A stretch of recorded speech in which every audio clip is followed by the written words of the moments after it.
عارف بكره في ايه؟ ايه؟ بكره في ايه؟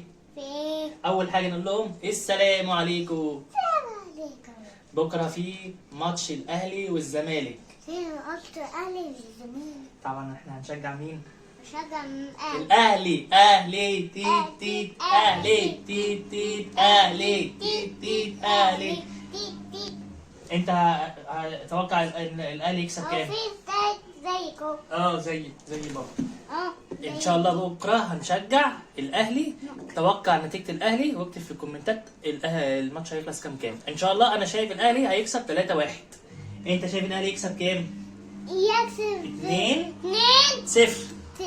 لمين؟ للاهلي. اهلي. تيت تيت اهلي تيت تيت اهلي تيت تيت اهلي تيت تيت اهلي.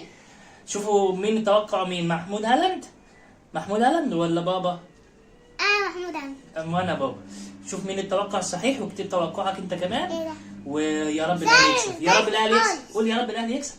يا رب الاهلي يكسب. باي. باي.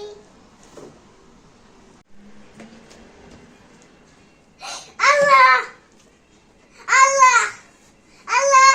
حلوه. انت اهلاوي؟ انا كمان بشجع الاهلي. تعالوا. مين بيشجع الاهلي؟ انت بتشجع الاهلي؟ انا بشجع اهلي. طيب